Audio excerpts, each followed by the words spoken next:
Muy buenas tardes, queridos estudiantes. Antes que nada, les quiero pedir disculpas, ¿verdad? Porque me atrasé en todas las clases, pero a partir de hoy voy a tratar de poner en orden las clases para que ustedes puedan leer y desarrollar las tareas, ¿verdad? Le voy a hacer de manera sencilla para que no le dificulten y puedan entender la materia en sí. El día de hoy vamos a estar desarrollando la unidad número 16. Estaremos hablando acerca del contrato de transporte aéreo de mercancías.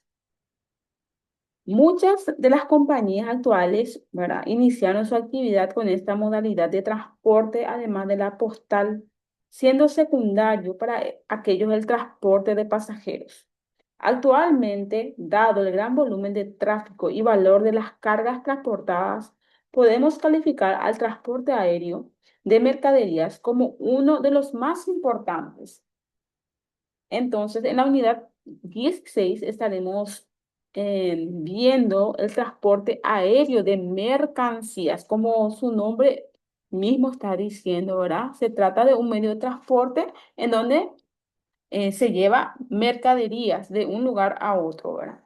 El contrato de transporte aéreo es aquella en que una parte transportista se obliga a trasladar por un precio de un lugar a otro por vía aérea una o varias cosas consideradas como carga o mercancía por encargo de una persona denominada remitente y entregada al mismo o a una tercera persona llamada el destinatario. Bueno, el artículo 155 del contrato de transporte aéreo nos dice que el porteador se obliga a trasladar por vía aérea bienes entregados por el remitente para su entrega al destinatario por un precio determinado. En el transporte internacional de carga se aplicarán las reglas establecidas en los convenios y acuerdos internacionales aprobados y ratificados por la República. O sea que es muy importante el contrato que el transporte aéreo haga con el destinatario para poder cumplir con su obligación. La naturaleza jurídica se trata de una especie de contrato de transporte y cuenta por consiguiente con todos los rasgos típicos de esta convención, que no puede faltar en ningún caso obligación de hacer. Tiene una naturaleza autónoma e independiente. Caracteres, dice, ¿verdad?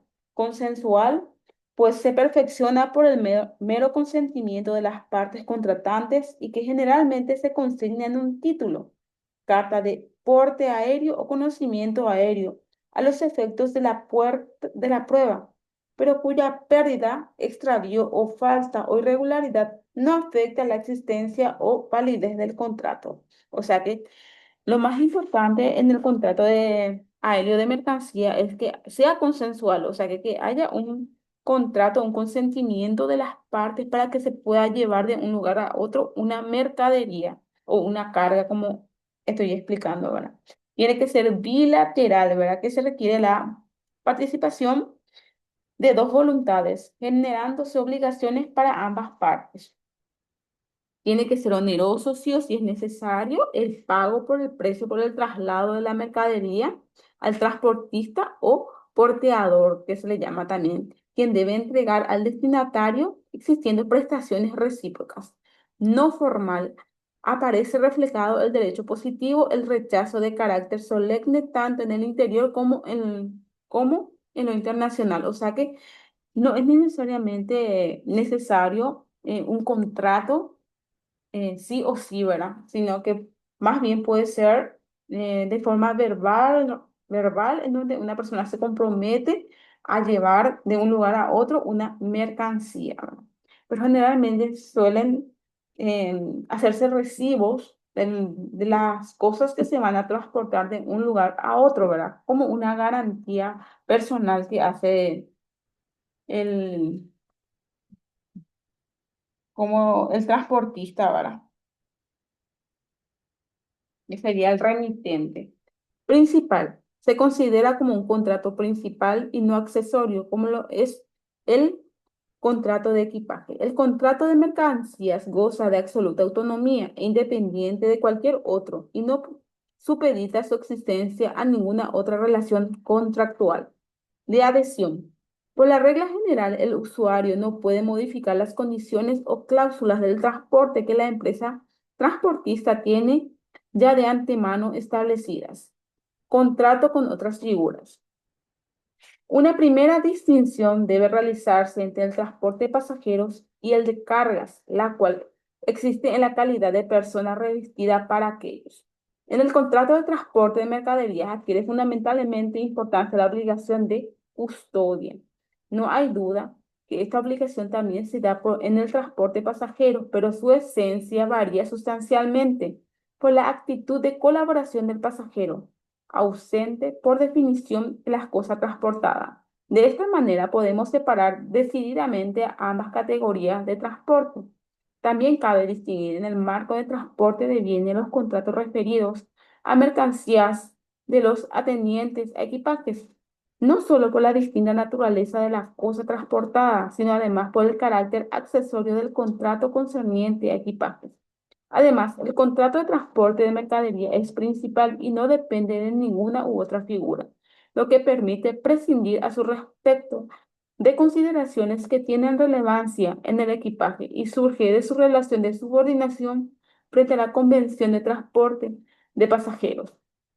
Incluye Inclusive es importante destacar que en el transporte de mercaderías el usuario tiene la obligación de pagar el precio, lo que no ocurre en el transporte de equipaje, salvo en cuanto al exceso, porque en el costo del equipaje ya se incluye la numeración debida para el traslado a los efectos personales del viajero. Muy bien, entonces, ¿cuál es la diferencia o la comparación que existe entre un contrato de personas, o sea, de pasajeros, y un contrato de mercadería? Que en el contrato de pasajeros generalmente no hay contraprestación, no se paga, ¿verdad? A no ser que haya exceso, dice, en el equipaje para que una persona pueda pagar para el transporte del objeto que está llevando, ¿verdad? En el contrato de mercadería que es autónoma e independiente, dice que sí o sí se tiene que realizar un contrato como un recibo, ¿verdad? De que se va a llevar de un lugar a otro una carga o mercadería. ¿Qué se entiende por carga o mercadería? Ahora vamos a ver qué se entiende. Se considera carga o mercadería todas aquellas cosas que, propuestas para su transporte por un remitente y no pretendidas en ninguna de las excepciones y prohibiciones expresas, son aceptadas por el transportista y en consecuencia han de ser transportadas en una aeronave en las condiciones estipuladas en el contrato o carta de porte aéreo.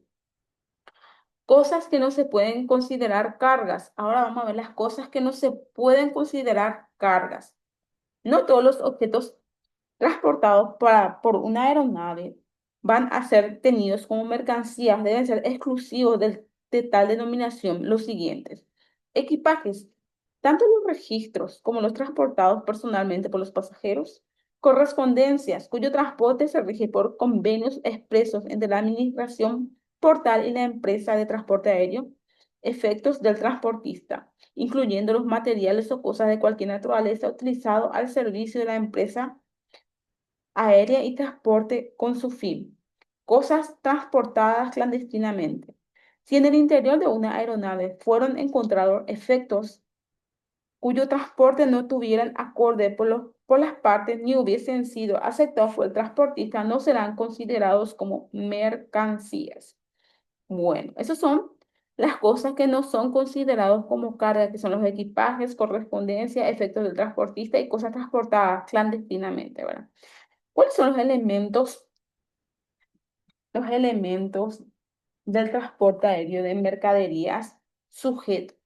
En cuanto a los sujetos que participan en este contrato, observamos que el auto cuenta con la participación del transportista y el expedidor. También participa el destinatario, al cual lo consideran parte del contrato y otros no. El transportista es cualquier persona física o jurídica capaz de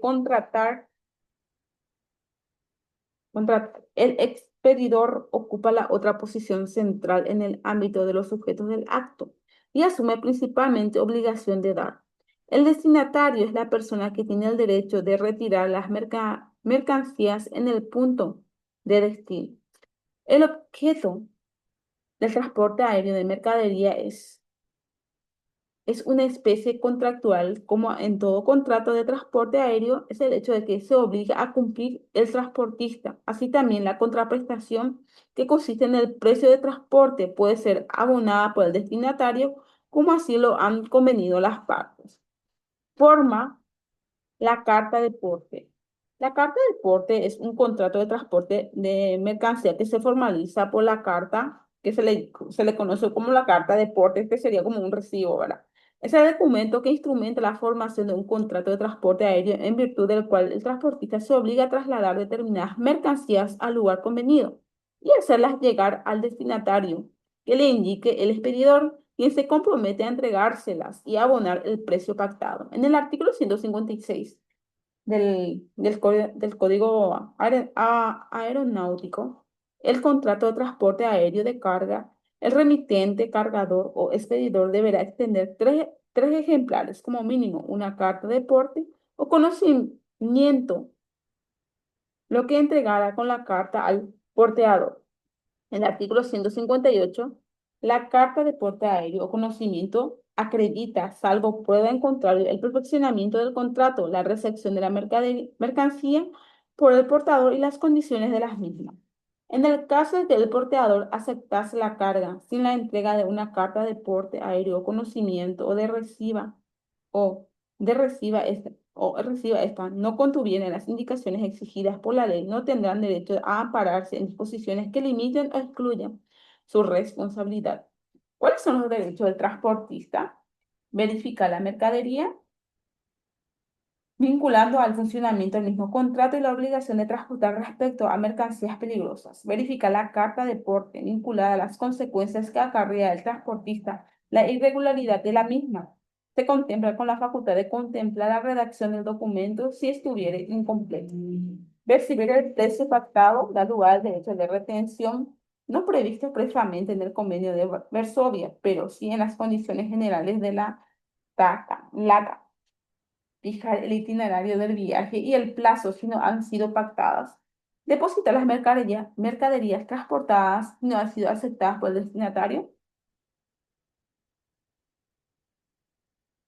obtener reembolso de los gastos hechos conforme a las instituciones del expedidor, instrucciones, perdón, del expedidor, interrumpir el viaje, incluso no realizarlo si existiesen razones justificadas para ello, ser indemnizado por los perjuicios que le cause la conducta del expedidor.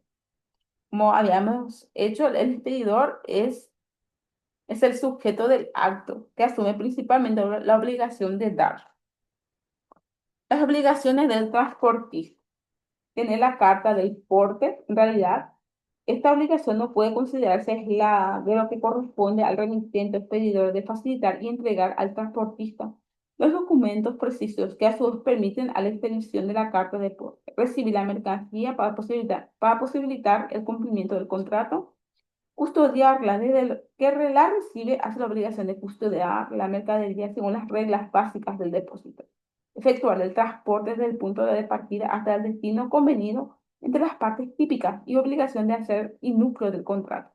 Entregar las mercaderías al destinatario debe remitirse el ejemplar correspondiente de la carta de porte si viaja con la mercancía, avisarles la llegada de las cosas y entrega de las mismas ajustar a las instrucciones del expedidor en virtud del derecho previsto en el convenio de Varsovia, el derecho del remitente de disponer de la mercancía durante el viaje, restituir el precio cuando el viaje pactado no se realizó total o parcialmente. Con eso terminamos la unidad número 16. Estaré enviando las tareas para que puedan ir desarrollando de todas las unidades, ¿verdad? Que me faltan, ¿verdad?